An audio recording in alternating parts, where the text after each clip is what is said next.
Hello everyone, welcome to my channel. तो आज हमारे पास होगा साइंस का क्वेश्चन पेपर और ये हमारा क्लास 8 के लिए आप देख सकते हैं। हमारे पास टाइम कितना है तो 1.5 आवर और टोटल हमको मिलेगा यहाँ पे 40 मार्क्स। तो आइए हम लोग सॉल्व करते हैं, क्या आंसर होना चाहिए हम लोग अभी चेक करेंगे। ओके, तो फर्स्ट क्वेश्चन जो हमारे पास यहाँ पे आ रहा है इसमें देखेंगे ऑब्जेक्टिव टाइप का है और ये हमारा एमसीक्यू टाइप का। तो कितने यहाँ पे हमको लेंगे 1 × 4, दैट इज़ 4 क्वेश्चन हमारे पास है। पहला जो क्वेश्चन इसमें क्या कहा गया है, यहाँ पे हम लोगों से कहता है the cell organelle which acts as a storage bag for a cell is known as. हमारा यहाँ पे करेक्ट आंसर क्या होगा, हम लोग जानते हैं यहाँ पे स्टोरेज के लिए क्या यूज होगा तो वैक्यूल्स। क्लियर। तो ये भी हम लोग यहाँ पे क्या कर लेते हैं ना, टिक कर लेते हैं क्वेश्चन फर्स्ट का जो हमारा आंसर होता है वैक्यूल। अगला जो हमारे पास बी नंबर का है इसमें क्या कहता है देखेंगे, chromosome number in man is. तो कितने यहाँ पे क्रोमोजोम होते हैं तो ये भी हम लोग जानते हैं 46। कितना हमारा है 46, राइट। थर्ड क्वेश्चन देखिए, ये हम लोगों से कहता है the metal which is stored in kerosene. तो कैरोसिन में हम कौन सा मेटल को स्टोर करते हैं तो ये भी हम लोग जान रहे हैं। इसमें हमारा जो करेक्ट आंसर होगा ये हमारा होगा सोडियम। ठीक है, सोडियम हमारा करेक्ट आंसर है, इसको हम लोग टिक करेंगे। आगे डी नंबर ऑप्शन कहता है when non metals react with water then. जब नॉन मेटल हमारा वाटर से रिएक्ट करता है तो क्या हुआ करता है उस कंडीशन में हमको बताना है। तो हम लोग यहाँ पे क्या जानते हैं, ये हम लोग जानते हैं ना कि ये जो नॉन मेटल्स होते हैं ना वो हमारा वाटर से रिएक्ट नहीं किया करती।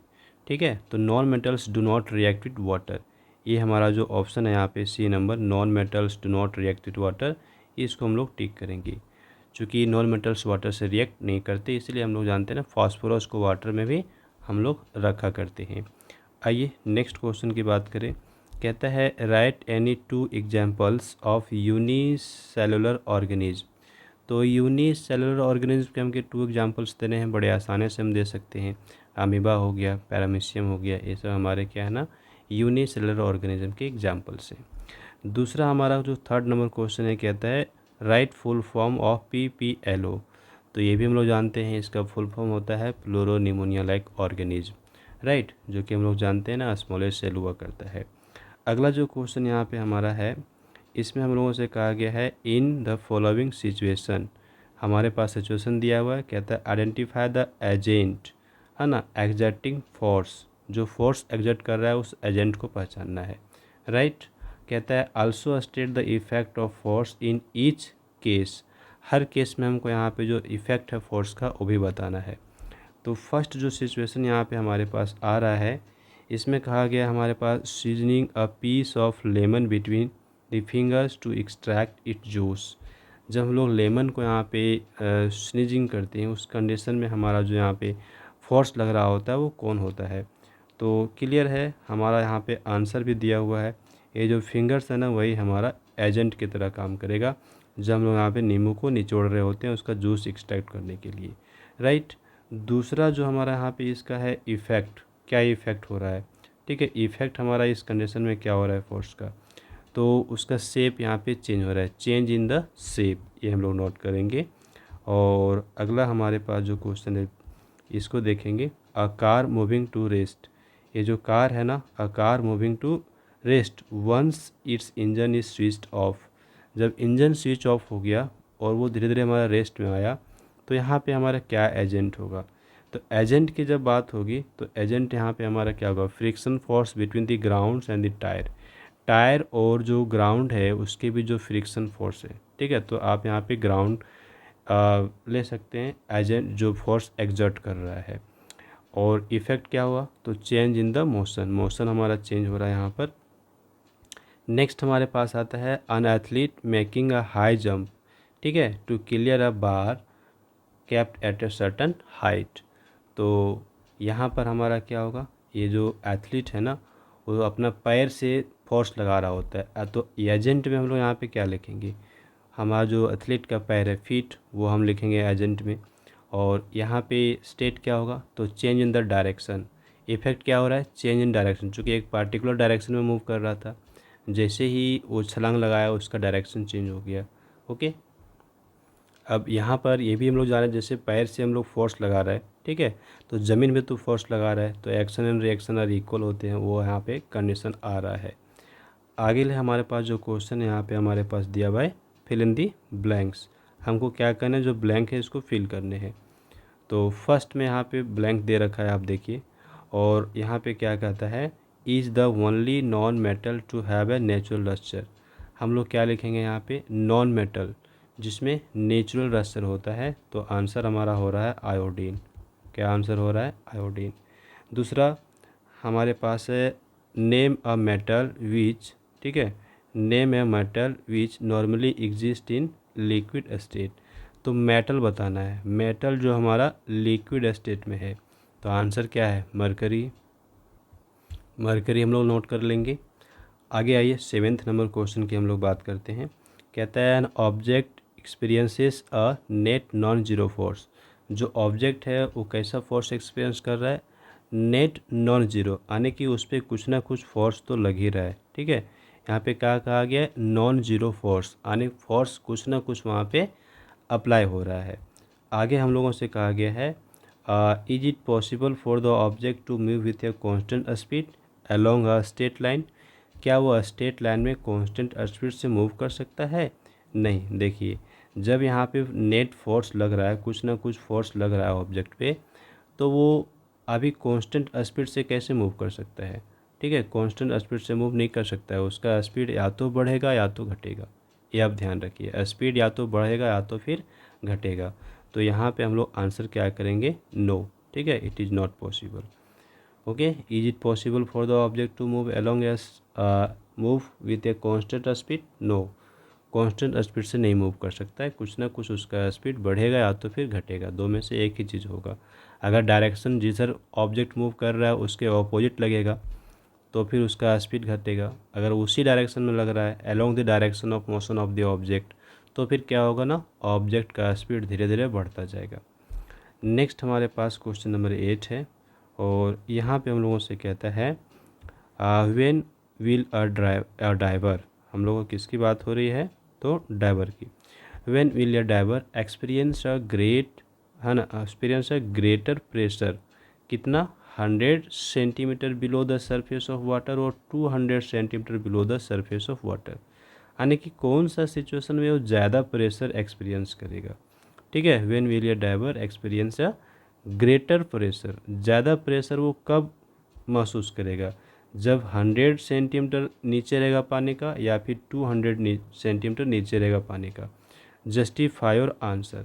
तो हम लोग जानते हैं ना, जैसे जैसे डेप्थ बढ़ेगा वाटर में, जैसे जैसे डेप्थ बढ़ता जाएगा, ठीक है, वैसे वैसे प्रेशर भी बढ़ता जाएगा। तो चूँकि ज़्यादा डेप्थ पे ज़्यादा प्रेशर वो एक्सपीरियंस करेगा, तो ऑब्वियस है कि जो 200 सेंटीमीटर पर होगा वो, तो वहाँ पे ज़्यादा फोर्स एक्सपीरियंस करेगा, ठीक है। इस कंडीशन में क्या वो करेगा, ज़्यादा फोर्स को एक्सपीरियंस करेगा। चूँकि डेप्थ बढ़ेगा तो प्रेशर जो लग रहा है वो भी ज़्यादा होगा, राइट। नेक्स्ट हमारा आता है which cell organelle is known as the power house of the cell. तो कौन सा सेल ऑर्गेनली है जो पावर हाउस के नाम से भी जाना जाता है, तो हम लोग जानते हैं इसका आंसर क्या होगा, माइटोकॉन्ड्रिया। आगे कहता है why is it so called. ऐसा ये क्यों कहलाता है, तो वहाँ पे एनर्जी बन रहा होता है, जो ग्लूकोज होता है ना उसका ऑक्सीडेशन हो रहा होता है, और एनर्जी एटीपी के रूप में रिलीज हो रहा होता है, इसलिए उसको हम लोग पावर हाउस के नाम से भी जानते हैं। 10th नंबर क्वेश्चन हमारे से कहा गया है state the property of copper wire. ठीक है, जो कॉपर वायर है ना उसका प्रॉपर्टी हमको बताना है। That makes them useful for electrical fittings. तो कॉपर के ऐसे कौन से प्रॉपर्टी हैं जिसकी वजह से इसको हम लोग यूज़ करते हैं, तो कॉपर हमारा पहले तो गुड कंडक्टर है इलेक्ट्रिसिटी का, दूसरा मेलेबल और डक्टाइल है, और साथ ही साथ ये हमारा चीपली अवेलेबल भी है, यानी थोड़ा सा सस्ता भी है। ये पॉइंट्स हम यहाँ पे नोट करेंगे, तो कम से कम 2 पॉइंट्स तो नोट करने होंगे चूँकि 2 मार्क्स के क्वेश्चन है। क्लियर। अगला है क्वेश्चन हमारे पास डिस्कस इन ब्रीफ, शॉर्ट में बताना है। ठीक है, इन ब्रीफ, हमको ब्रीफ में बताना है क्या, the variation in atmospheric pressure with altitude. तो अल्टीट्यूड के साथ एटमॉस्फेरिक प्रेशर कैसे यहाँ वेरी करता है ये बताना है। Do changes in temperature also cause a change in atmospheric pressure. तो देखिए फर्स्ट जो केस है ना, इसका हम आंसर यहाँ पे क्या करेंगे कि एटमॉस्फेरिक प्रेशर विथ अल्टीट्यूड, जैसे जैसे अल्टीट्यूड बढ़ता जाएगा यानी कि हम हाइट की ओर जाएंगे, प्रेशर हमारे यहाँ पे कम होता जाएगा। प्रेशर डिक्रीजेज विथ अल्टीट्यूड, तो एक लाइन में आंसर कर सकते हैं प्रेशर डिक्रीजेज विथ अल्टीट्यूड, है ना। अल्टीट्यूड जैसे बढ़ेगा वैसे प्रेशर कम होता जाएगा। क्लियर। दूसरा, do changes in temperature also cause the change in atmospheric pressure. तो इस सेकेंड लाइन का जो स्टेट आंसर होगा वो होगा येस। हम लोग क्या लिखेंगे, येस। ठीक है, जैसे जैसे अल्टीट्यूड चेंज होगा प्रेशर टेम्परेचर चेंज होगा वैसे वैसे हमारा प्रेशर भी चेंज होगा। क्योंकि जहाँ पे हाई टेम्परेचर होगा वहाँ पे प्रेशर कम हो जाएगा। ठीक है, डेंसिटी जो एयर है वो लाइट होके ऊपर बढ़ेंगे तो वहाँ पे प्रेशर ऑब्वियसली थोड़ा सा कम हो जाएगा। तो जैसे टेम्परेचर बढ़ेगा एटमॉस्फेरिक प्रेशर थोड़ा कम हो जाएगा। राइट, ये हम लोग आंसर कर लेंगे। नेक्स्ट क्वेश्चन नंबर जो 12 है, इसमें कहता है why are gold and platinum suitable for making jewellery. तो गोल्ड और प्लेटिनम ज्वेलरी बनाने के लिए क्यों सूटेबल है, तो इसके पीछे हम यहाँ पे 3 पॉइंट्स नोट कर सकते हैं। ठीक है, क्यों 3 पॉइंट्स क्यों नोट करेंगे, क्योंकि यहाँ पे 3 मार्क्स का हमारा है। तो 3 पॉइंट्स में हम लोग क्या क्या नोट कर सकते हैं। पहला तो नोट कर सकते हैं कि ये हमारा जो मेलिएबल है वो डक्टाइल है। ठीक है, इसलिए इसको किसी भी शेप में हम लोग ला सकते हैं। दूसरा हम यहाँ पे नोट करेंगे कि ये जो मेटल्स हैं ये हमारा क्या है ना, इसमें नेचुरल लस्टर होता है, इसमें बहुत अच्छा चमक होता है, ये हम नोट करेंगे। तीसरा नोट कर सकते हैं कि ये कोरोजन रेसिस्टेंट होता है, इसमें जंग नहीं लगता है, और ये जो कोरोजन रेसिस्टेंट होने की वजह से इसका जो चमक है वो लंबे समय तक बना रहता है। ये हम यहाँ पे आंसर करेंगे। ओके, 13 नंबर क्वेश्चन की बात करें, कहता है राइट डाउन द डिफरेंसेस, ठीक है, between unicellular organism and multi cellular organism. ये हमको डिफरेंस लिखने हैं। ठीक है, write down the difference between unicellular and multi cellular organism.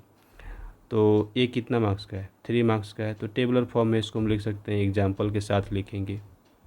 तो हम लोग यहाँ बहुत सारा डिफरेंसेस नोट कर सकते हैं, लेकिन चूँकि 3 मार्क्स का हमारा क्वेश्चन है ना, तो एटलीस्ट हम लोग को यहाँ पे 3 डिफरेंस देना ही होगा। ठीक है, तो पहला हम लोग यहाँ पे क्या नोट कर सकते हैं ना, देखिए हमारा जो यूनिसेलुलर ऑर्गेनिज्म है वो एक ही सेल का बना होता है, और मल्टी सेलुलर में हमारे बहुत सारे सेल होते हैं। दूसरा नोट कर सकते हैं कि जो हमारा ये यूनिसेलुलर है इसका शेप फिक्स नहीं होता है। ठीक है, ये इरेगुलर शेप का हो सकता है, कभी शेप ये है कभी शेप कुछ हो जाएगा। मल्टी जो सेलुलर ऑर्गेनिज्म होते हैं इसका शेप क्या होता है ना, फिक्स होता है। ठीक है, जैसे ह्यूमन बॉडी का शेप फिक्स है, आप देखते हो जो शेप का है वही शेप का रहता है। अब जितने भी एक्टिविटीज़ है वो सिंगल सेल से परफॉर्म होता है यहाँ पर, और यहाँ पर जो एक्टिविटीज़ है ना वो अलग अलग एक्टिविटीज़ अलग अलग तरह के सेल से परफॉर्म हो रहा होता है। ये हम लोग यहाँ पे डिफरेंस नोट कर सकते हैं। 3 डिफरेंसेस सफिशिएंट है 3 मार्क्स के लिए। राइट, नेक्स्ट क्वेश्चन की हम बात करते हैं, give reason for the following statements. तो पहला जो है यहाँ पे snow shoes are more effective than ordinary shoes for walking on snow. Snow पर चलने के लिए जो हमारा स्नो शू है मोर इफेक्टिव होता है दैन ऑर्डिनरी शू। इसके पीछे का रीज़न बहुत ही सिंपल है, हम लोग जानते हैं ना, स्नो शूज़ का बेस जो होता है वाइड होता है। अब वाइड बेस होने की वजह से वो हमको अच्छा ये थोड़ा प्रेशर वहाँ पे कम बनता है, और हमारा पैर जो है ना स्नो में नीचे नहीं जाता है, यानी कि आसानी से वहाँ पे वॉक कर सकते हैं। लेकिन ऑर्डिनरी शू के केस में क्या हो रहा है ना, वो उसका सरफेस एरिया कम होता है, सरफेस एरिया कम होने से हमारा पैर नीचे धंस जाता है। क्लियर। दूसरा यहाँ पे हम क्वेश्चन देखेंगे, have pressurised cabins for passenger safety while flying high in the atmosphere. ये देखिए जो हमारा एरोप्लेन्स होता है ना उसका केबिन प्रेशराइज होता है। क्यों, क्योंकि हम जानते हैं जैसे जैसे हम लोग हाई ऊपर की ओर जाते हैं प्रेशर कम होता जाता है। अगर प्रेशर कम होता जाता है तो उस केस में क्या होगा कि अगर केबिन हमारा ओपन होगा तो एटमॉस्फेयर का प्रेशर कम होगा, इससे हमारा जो बॉडी का प्रेशर वो ज़्यादा हो जाएगा, तो बैलेंस गड़बड़ हो जाएगा। इससे क्या होगा, ब्लीडिंग हो सकता है ना। ब्लीडिंग होगा तो फिर नोज़ ब्लीडिंग हो सकता है, इससे क्या होगा, पर्सन का डेथ भी हो सकता है। क्लियर। तो सेफ्टी के वजह से उसको केबिन को क्या किया जाता है, प्रेशराइज किया जाता है। ड्रॉ द वेल लेवल diagram of plant cell. Plant cell का हमको डायग्राम बनाना है, यहाँ पे 4 मार्क्स हमको दिए जाएंगे। क्लियर। सिंपली प्लांट सेल का डायग्राम अपना बुक में दे रखा है, उसी को आपको यहाँ पे देखना है। कहता है right the balance chemical equation for the following reaction. तो हमारा जो यहाँ पे है सोडियम रिएक्ट विथ ऑक्सीजन, तो देख लीजिए ये हमारा सोडियम के लिए Na लेंगे और ऑक्सीजन का हम O2 लेंगे। इधर हमारा पास क्या बन जाएगा, तो sodium oxide that is Na2O। Balance करने के लिए यहाँ पे 2 पुट कर लेंगे, यहाँ पे 4 पुट करेंगे, हमारा इक्वेशन क्या होगा, बैलेंस हो जाएगा। दूसरा कहता है aluminium react with dilute hydrochloric acid. तो एल्युमिनियम के लिए हम लोग यहाँ पे Al नोट कर लेते हैं, ठीक है, Al प्लस हमारे पास HCl होगा, डाइल्यूट हाइड्रोक्लोरिक एसिड, ठीक है। अभी ये क्या बना जाएगा, तो AlCl3 और राइट साइड हमारा हाइड्रोजन गैस यहाँ पे रिलीज होगा, कुछ इस तरह का। बैलेंस करने के लिए हम लोग यहाँ पे क्या करते हैं, तो इस कंडीशन में 2 लगाते हैं और यहाँ पे हम 6 लगा देते हैं, ठीक है। तो 6 हमारा क्या हो गया, क्लोरीन हो गया। यहाँ पे हाइड्रोजन के साथ हम 3 लगा देते हैं, तो 3 2 6 हाइड्रोजन हो गया और इस कंडीशन में यहाँ पे 2 लगाते हैं, तो हमारे बैलेंस हो जाता है। तो बस ये कुछ हमारा था क्वेश्चन और यहाँ पे कंप्लीट हो गया। सारे क्वेश्चंस को हम लोगों ने देख लिया है। So thanks for watching, have a glorious day head. Like this video, share with others and do subscribe my YouTube channel.